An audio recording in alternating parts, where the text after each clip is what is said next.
fireside chat today. When I spoke to Samiran about coming and enlightening us about governance of internet, he told me that he would rather like to do a fireside chat. So here we are. So the whole idea is, internet is so pervasive, in our life, and we take it for granted, and we almost forget that there is a body which is behind the scene, which is trying to keep it running, and is controlling it and governing it. So I have Mr. Samiran Gupta from ICANN, head of India ICANN, to come and spend some time with us and answer some very interesting questions that you might find interesting, because on the face of it, you all understand internet as something where the app works, or when you type something in a browser, something happens. But there's a lot of governance, a lot of control which is behind it. And I think we will have those questions, and Samiran can enlighten us with those answers. So thank you, Samiran. Thanks for coming all the way. So Samiran, tell me a little bit about ICANN, what ICANN is all about. Thank you, Abhishek. And but before I go there, I want to thank you and everybody else who's involved in putting this event together for having me here. It's interesting because we're talking about digital success, and I appreciate what Mr. Sen just said about it's not only the financial success, but also doing the right thing. And in that kind of mode, one of my points over here of doing the right thing is to also get involved in internet governance. So with that, I'll come to your question. So what does ICANN do, right? Yeah. So there is a video, in fact, if it can be played right now. Sure. It'll explain very briefly in about two minutes or so how the internet works. And then it'll set the context for answering your question. Sure. So what you see is this gentleman, looking for something online, and now watch what happens. Okay. And it's actually showing when you hit return, how the information moves around.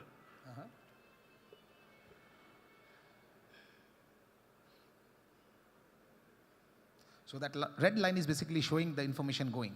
Right. Okay. And where the search is going. Okay. And how it is located.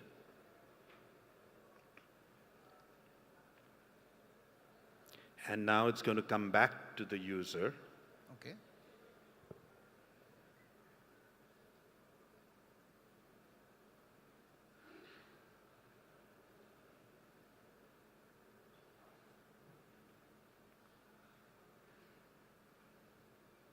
There you go. So what it does is basically it goes to different servers to get certain information. Right. And then it keeps populating that information in its packet. Right. And then then it goes to that particular place. So it's basically like a routing system. It is, indeed. Right? So this means that when you type something on your browser, it basically routes that and gathers more information about what you want, and it goes to those servers and fetch that information and reach to the right server. That's correct. So yeah. I think everybody saw on screen that the action started with the dot, right? And the dot and everything right of the dot is what we call the root zone of the internet. Okay. And the root zone of the internet is in a sense, the heart or the soul of the machine. That's where your anything you look for, your query starts right there. So what ICANN does is to, keep the root zone of the internet secure and stable. And in there is what we call the unique identifiers of the internet. So that's the name, for example, digital success summit.co.in, or the IP address, which might be behind the name, and also some protocol parameters. So we are the organization, we are a technical body, which just makes sure that that part of the internet is always working. Okay, this means that if ICANN's technical failure can lead to literally internet coming to a halt?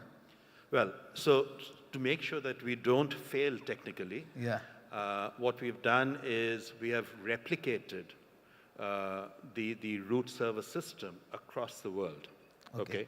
So what we call, we call them the instances of the root server.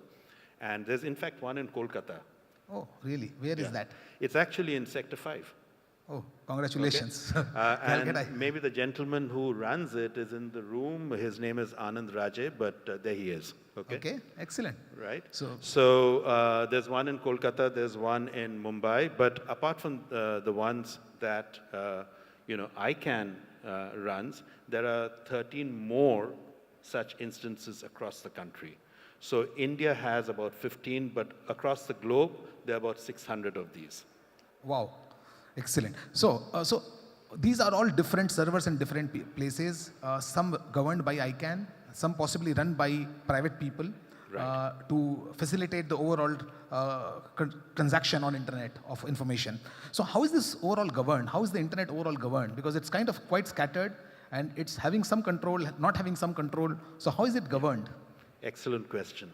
So the basis of this governance model is known as the multi-stakeholder model of internet governance, which means all of us in this room, all of you, can actually participate in this process. And again, the gentleman in the front table next to Deepak, his name is Jay Podwal.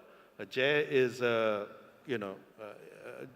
Jay is somebody who actually participates globally and represents Indian interests on the internet. And so does Anand, who's sitting in the back. So there are folks like all of us, ordinary people, who are part of this governance structure. The government is also a part of it, government of India, but no government gets to control any process, no government in the world. So they kind of stand shoulder to shoulder with other stakeholders in creating policies for the effective management of the this technical part of the internet. Excellent. So this means that there are volunteers who are actually putting in their time, effort, talent. Unfortunately, they might not be getting paid for that. That's true. So the way ICANN is involved in all of this, when my good friend Deepak Daftari, buys or sells a domain name, we get loose change out of it. I mean, our financial records are online. We're not that rich or or very wealthy, but a little bit of money comes to us. Okay, and we use that fund. In fact, the community tells us how they want to use that fund to engage.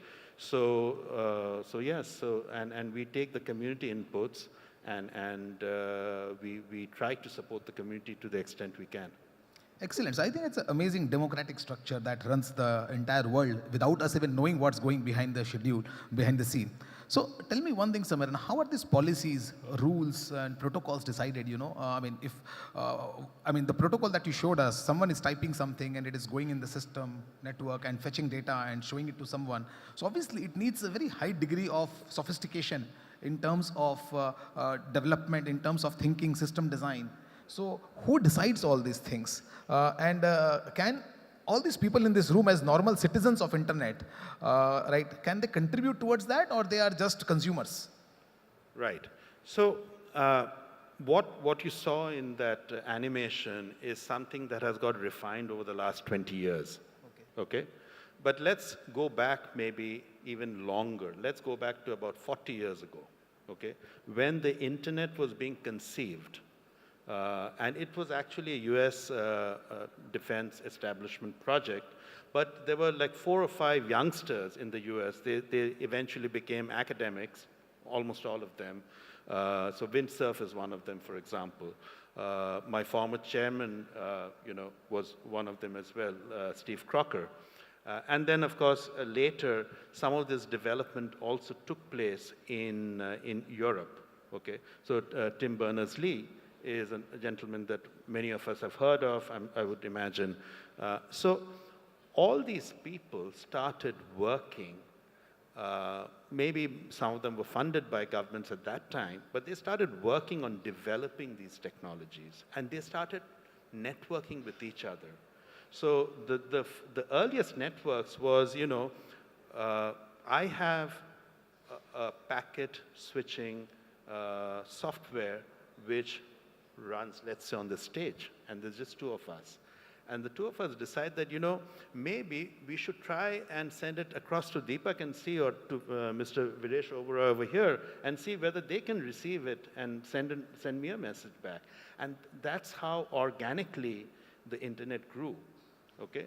And eventually, along the way, some standards bodies came up. So one of them is Internet Engineering Task Force, IETF, and internet technical standards are proposed and built over there. But at ICANN, we work on the policy around implementing those standards, okay? And again, there could be a lot of standards which may have been built but not being used, and that's because the community has not found it necessary to use those standards. And standards could exist, but if it's not of use. So ICANN only focuses on that which is being used and making sure that it works as best as possible.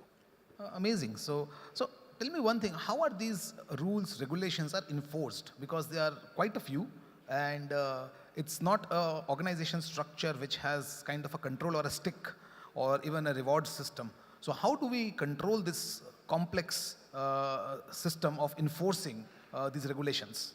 So there are two aspects to this. One aspect is ICANN has what we call contracted parties. So registries of names and registrars of names have contracts with us. And obviously, there are some terms of contracts that these contracted parties need to honor. And there are some responsibilities that we have towards them that we need to discharge as well, okay? But beyond that, we are not above national jurisdiction. Obviously, national jurisdiction comes first, and sometimes in recent months, you may have heard of something called the European General Data Protection Agreement, US GDPR, or rather regulations. Sorry. And the EU GDPR is actually really going to be extraterritorial, or it is extraterritorial, okay? And ICANN's role is very limited when, let's say, a nation or a region or a region comprising various nations decide on some laws. So we would, in that case, need to find the best solution where we can support our contracted parties who are the registries and registrars. Okay, so we see different handling of very, very sensitive subjects like net neutrality, privacy. You spoke about GDPR in different countries. So for example, Indian privacy law can be very different from British privacy law or a European privacy law, which can again be very different from American privacy law. So where does the boundary of ICANN ends and the boundary of political, or maybe we can say national governing bodies start? Again, ICANN does not supersede any national laws, okay? However, what we encourage is more and more nations participate at ICANN. So there is something called the Governmental Advisory Committee, or the GAC, where at last count, I think there are about 162 nations across the world who are represented there.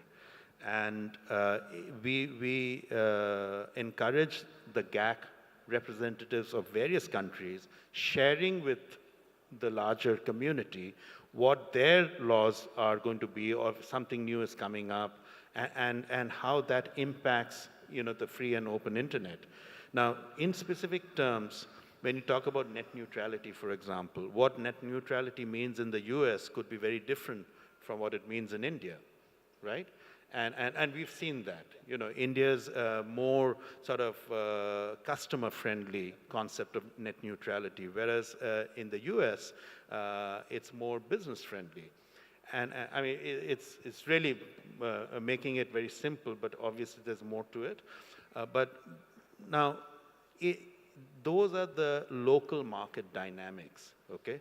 We do not get into those aspects of it. We monitor those situations, and so that we understand how it goes.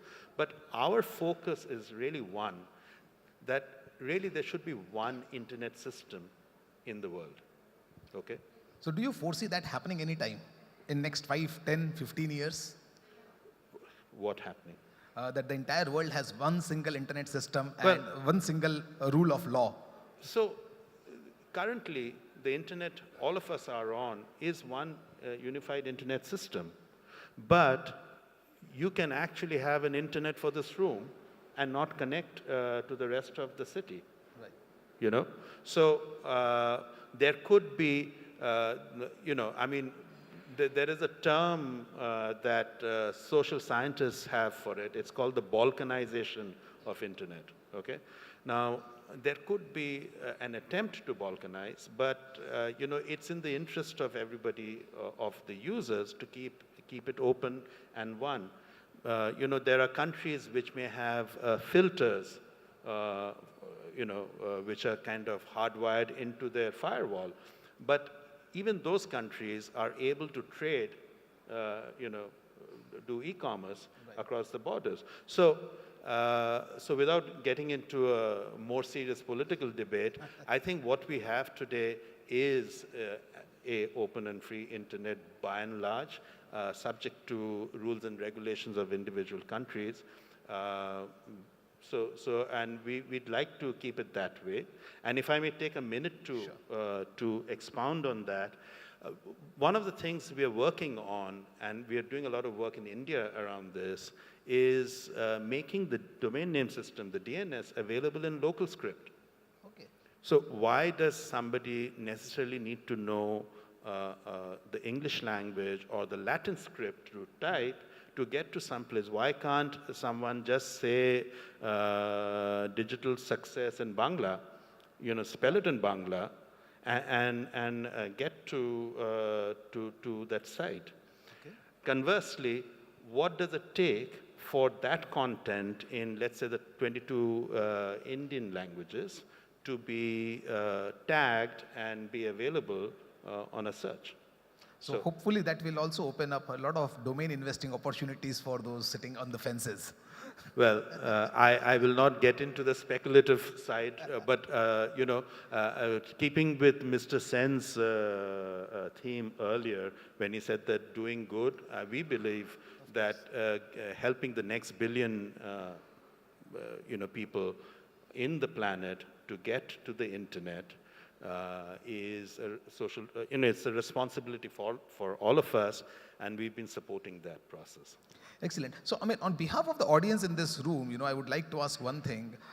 How can they take recourse to things like cyber fraud, cyber threat that happens on the internet? Has ICANN to do anything with that? Can they come to ICANN and say, I have been bullied by someone. Can you give me some protection? What is ICANN's role in those challenging issues? Unfortunately, our role is limited. Okay, as I said, if somebody came to us and said, my registrar has incorrectly transferred my name to somebody else, then I can take some. We have a process through which we can take some action. But if somebody comes and says that I'm being bullied, okay, there's very little we can do. Conversely, we, as and when required, we work with law enforcement agencies, but that is at a much higher level. That's more towards, working on a few technological issues, okay, rather than getting into specific, cases of fraud or maybe identify a trend and try to solve problems related to that trend. Yeah, I mean, there could be occasions when law enforcement agency says that, we are watching, we see a certain kind of a DDoS attack happening. Can you help us with XYZ? So that kind of a situation. Excellent. So is there any particular question from the room for Mr. Samiran? I think you don't get such gentlemen every day in the room. I think Anil has a question. Yeah, Samiran, I have a question for you. I saw a Hollywood movie, it was called Blackout, about electric grid failure, everything blacked out. When you were just speaking, that movie came to me. Is it possible that the internet could ever black out in a country or the whole globe itself? Everything completely blacks out? On paper, yes, possibly, but that's what we're working to prevent on a day-to-day basis. So the core of what we do is to provide security, stability, and resiliency to the root zone system of the internet. That's really the core. There have been cases where large network operators, there was a cyber attack on a very large network operator, and parts of a certain geography may have got blacked out for a few hours, okay?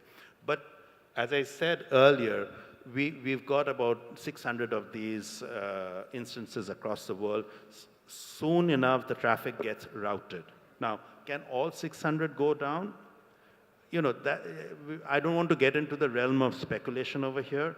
So the point over here is, it is in all our interest, to participate in this governance process, so that 600 rapidly jumps to 1,200. Why are there 15 root instances in India and not 35?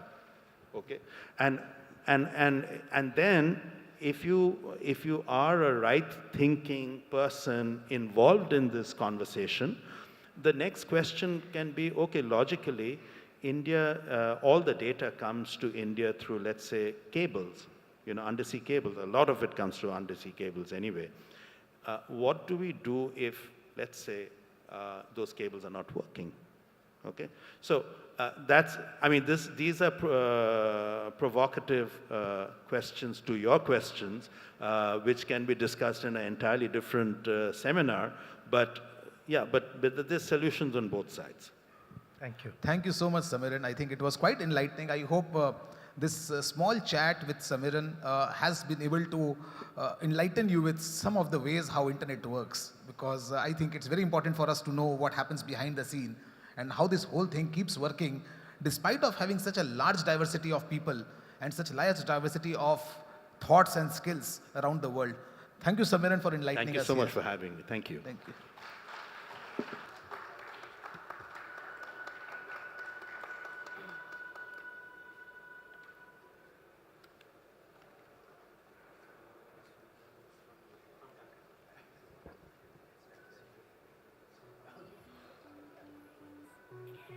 Hey,